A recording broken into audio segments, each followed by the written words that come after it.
आणि मला सांगताना आनंद वाटतो, प्रत्येकाला त्या ठिकाणी कुठलंही रेशन कार्ड त्याच्याकडे असू द्या तरी देखील त्याला आता आपण आपल्या सगळ्या नागरिकांकरता आपण 5 लाखापर्यंत जो काही इलाज आहे तो महात्मा फुले जनआरोग्य योजनेच्या अंतर्गत मोफत केला।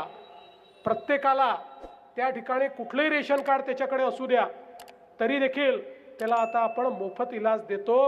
ही व्यवस्था केली, ऑपरेशन असेल तर ते ऑपरेशनही आपण मोफत करतो। आणि मला सांगताना आनंद वाटतो, 15-20 दिवसापूर्वी जवळपास महिन्याभरापूर्वी त्याची यादी आम्ही सगळी तयार केली आणि आता 1300 नाही तर 2400 आजार हे आपण महात्मा फुले जनआरोग्य योजनेच्या अंतर्गत त्या ठिकाणी सामील केले की ज्या आजारांमध्ये ऑपरेशन असेल, इलाज असेल, 5 लाखापर्यंत आपण मोफत देतो। आणि 9 आजार असे आहेत की जे आमच्या लक्षात आलं 5 लाखात बसणार नाहीत। त्या आजारांकरता 5 लाखापेक्षा जास्त जरी पैसे लागले तरी सरकारकडनं ते देण्याचा निर्णय आपण घेतला आणि त्या माध्यमातून मोठ्या प्रमाणात आज आपण गरीबाला आरोग्य सेवा मिळवून देण्याचा प्रयत्न करतो।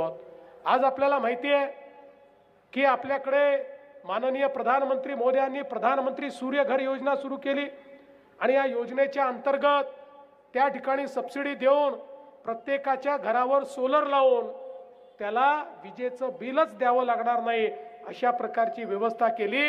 आता त्याच धर्तीवर आपणही महाराष्ट्रात एक योजना तयार केलेली आहे आणि जे आपले 100 युनिटवाले आहेत, 200 युनिटवाले आहेत, अशा सगळ्या लोकांकरता ही योजना तयार केली आहे की ज्या योजनेतनं जर तुम्ही तुमच्या घरावर सोलर लावला तर तुमचं विजेचं बिल हे पूर्णपणे माफ होईल। विजेचं बिल तुम्हाला भरावं लागणार नाही, पुढचे 25 वर्ष मोफत वीज तुम्हाला मिळू शकेल। अशा प्रकारचा निर्णय हा आपल्या सरकारने या ठिकाणी घेतला आहे। काही लोक म्हणायचे आता लाडकी बहीण योजना बंद होणार।